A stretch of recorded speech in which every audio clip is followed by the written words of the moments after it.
Hi, this is Inky35, and I wanted to welcome my new subscribers that have been subscribing to me.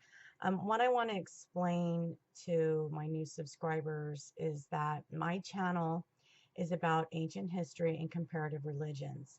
I am not in any way trying to proselytize anyone into a belief system here. What I do is I compare ancient text with the Bible, which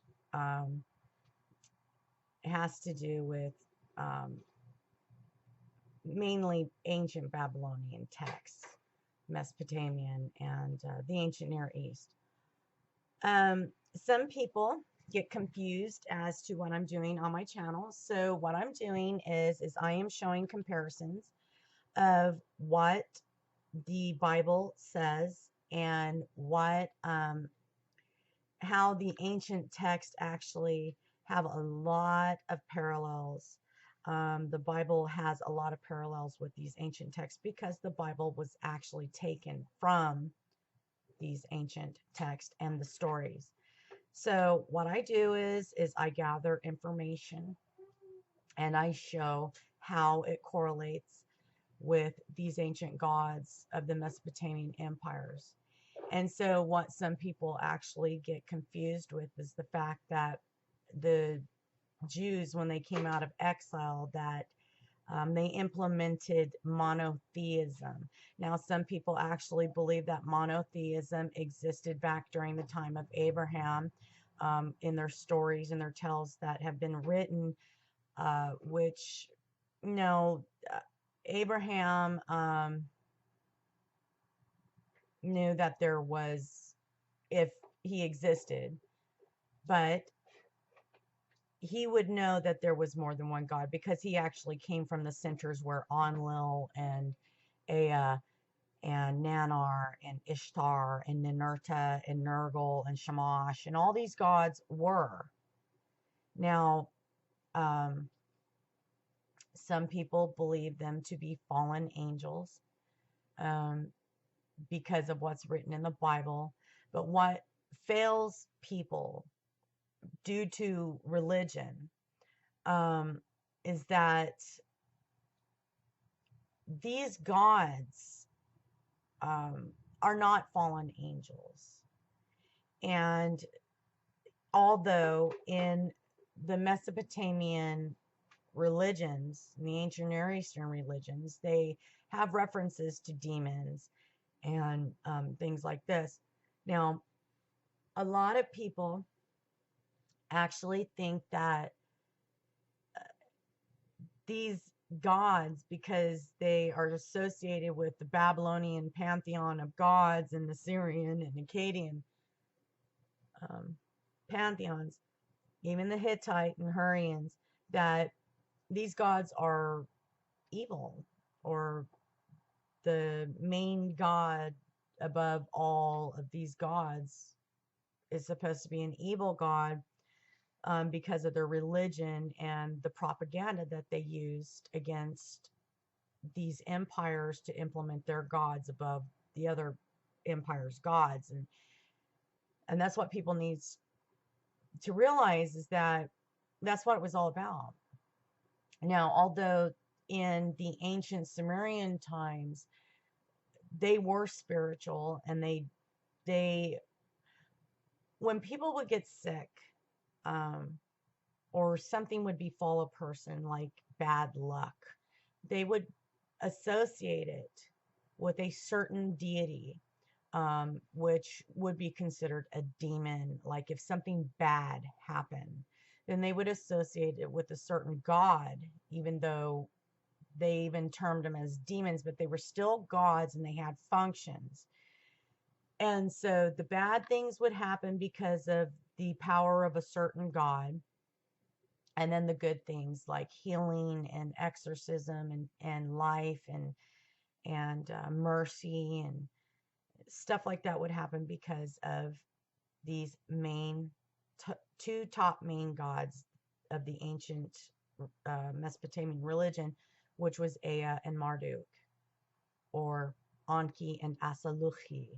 Okay, these these gods were the father and son, healers and avengers and shepherds. Anki's called the Great Shepherd. He's also called the living water. And his son is called the beloved son, the king of the kings, the lord of lords. So people get confused with a much older tale because of the tale that goes all the way into the New Testament, and how it depicts Jesus dying and being resurrected, or even Jesus he resurrected life. He resurrected people like Lazarus. Well, these are attributes of Marduk. And Marduk existed before Jesus became the Son of God in the Christian religion. So I'm just letting people know that I am not biased against anyone's belief. You can be Judaism, Islamic, Christian, a Hindu. It doesn't matter. I'm not here to proselytize people. I'm here to give knowledge of ancient tales. I give history. That's what I'm doing. And I am comparing them. So everyone knows that this is what I'm doing. I am in no way affiliated with any religion to try to sway people. I get people that try to attack me because of ancient history. Well, I didn't write the ancient history. The Mesopotamians and the empires did. All I do is explain who the gods are over the empires. And I explain pretty thoroughly how the Jews ended up getting their tales of these events because of their exile. And but when it comes down to what I'm talking about in my series about the Hebrew God, Marduk, the king of the gods, would be absolutely the God of the Hebrews. So I just want people to understand that, like in some of my videos that I put out showing planets, that does not mean I'm saying that the God is a planet. I'm not saying the God is a star. I'm using that as reference to like Jupiter, because the Romans used Jupiter, but Jupiter actually in the ancient Mesopotamian tales and Babylonian tales represented and was a star of Marduk. He placed the planets in the solar system. He placed the stars and stuff like this. This is what I'm showing. But the reason why I show Jupiter is because of the fact of how some people believe in ancient aliens, and they think that when I mention the word Anunnaki, that I'm talking about the work of Zecharia Sitchin, which my work has nothing to do with Zecharia Sitchin whatsoever. Although I do enjoy Zecharia Sitchin's fictional work. I also know that the planet that they're trying to state, Nibiru, is supposed to come around every 3,600 years, but Nibiru stands for Marduk. It means the crossing, or the Caesar of the midst. He's the one in the center. He's the cross. He's the crossing. He's the one that they have to come to fulfill their destinies, because Marduk is the one in the ancient tales that took and placed the tablets of the destiny of everything upon him, on his chest. So his father holds the me's of the destinies, the means of deciding and the fates. And his son holds the destiny. Okay. So these things are very spiritual when it comes down to these religions. And so that's what I'm trying to explain to people, how it compares with even the New Testament, although these things were done in a different way. And I'll have to get into that later and explain. But Marduk certainly is the God of the Old Testament. And that's why I explain propaganda. I explain what was going on in the empires. I explain who the gods are. So I'm not in any way trying to make anyone believe a certain way. I'm just showing history. And I thought I would just share that so everyone would know that is new to my channel, what I'm doing. And I'm going to be continuing to upload on all this stuff and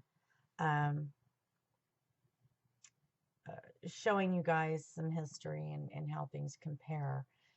I get a lot of different types of ideologies, and some people get angry with me. I'm not here to get anyone angry. I'm not in competition with anyone. My work is completely different from what everybody else is doing on YouTube. I'm not into all these other ideologies that are going around right now. I mainly stick to my own channel and my work. I'm not here to disprove anybody. I'm not here to, I'm not in competition with these other channels, although I may know who they are and what they do, but I have nothing to do with all that stuff. Only sometimes when I see that it conflicts with real history and true history, then I might say something, but otherwise, no. I just continue doing what I'm doing. Anyway, you guys, I appreciate everyone who has subscribed to me, and I appreciate your support and your questions. I do plan on uploading some more videos about Marduk because it's a very important subject. There are many things to discuss with this god and his father. And so I am going to go ahead and end this video, but I hope you guys have a great weekend. And I will be uploading videos. I'm just getting over a cold, so I'm going to upload a video on the righteous sufferer. All right. I hope you guys have a good weekend. This is Zinky35. I will talk to you later. Bye.